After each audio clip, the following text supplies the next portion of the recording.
I'll tell you what. One of the most dangerous things you can do over summer is get into the water, because inevitably people drown. We talked about this before we all went off on the break, didn't we? So far this year, 3 people have drowned. This time last year, 1 person had drowned. So we haven't got off to a good start. But to find out what it was like in the water, whether or not we heeded all the warnings, we're joined now by Daniel Gerard from Water Safety New Zealand. Good to talk to you again, Daniel. How are you? Very well. Thank you very much, Sean. But yes, it is that time of the year. Yeah, and it is actually because I don't know why we don't have our holidays later, because the weather gets better and warmer, even though that's all going to kill us apparently. Hey, what were drownings? What was the water safety record over what we now call the holiday break? Good, bad, indifferent, average? So it's tracking better. Let's give it that one to start with. Summer last year was the worst since 97, 98, that last century, where we lost 49 people. At this point in time, we're sitting at 15.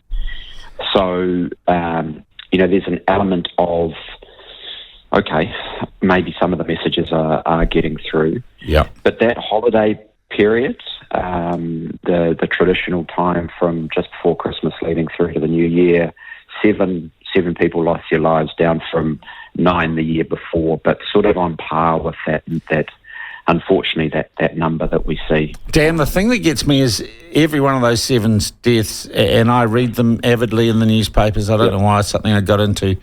Everyone is preventable if someone had made a different decision somewhere. That is the biggest challenge. This is preventable drowning we're talking about. This is not the homicide, the road accidents, the medical events, and unfortunately the suicide. This is activity where people have got themselves into trouble because of maybe a choice or a decision they made. So we really need to try and get into the heads of everybody in New Zealand, because this is a national, challenge. We've got to get this messaging into their head to try and change some of this behaviour.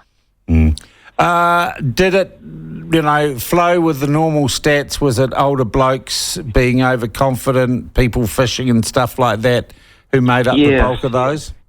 Yeah, very much on par. So down, and look, this is a difficult time for the team at Water Safety New Zealand because, we're analysing data, we're looking deeply into all the information, but we've got to come up and think every one of these 90 people was exactly that, a person, and have, they've got family and people they've left behind.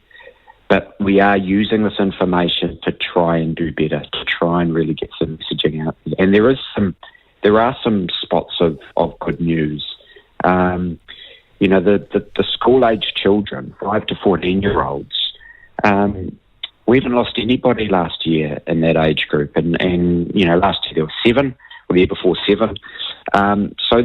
And that's been trending down. So the work that is going on in schools is starting to come to fruition, we hope. A massive change in the powered boats, the powered craft. Last year, or the year before, I keep talking, there were 21 people that lost their lives. Boating. And that was, boating. And that was 2 of them out, 2 big 5-person tragedies. Yeah. But this year, 2023, there were 4 fatalities. Now, Maritime New Zealand have done a great job pushing out, clear messages around your boats and behaving better. Coast Guard and ourselves have done a big campaign around life jackets. So we're hopeful that messaging is starting to get through, that, central government, it's unlikely that we're going to get changes in legislation around making smaller boat life jackets compulsory. So let's try and work on the common sense of people and say, come on, guys, you're crossing a bar today, you've got the family on board, everyone wear a life jacket. Things like that.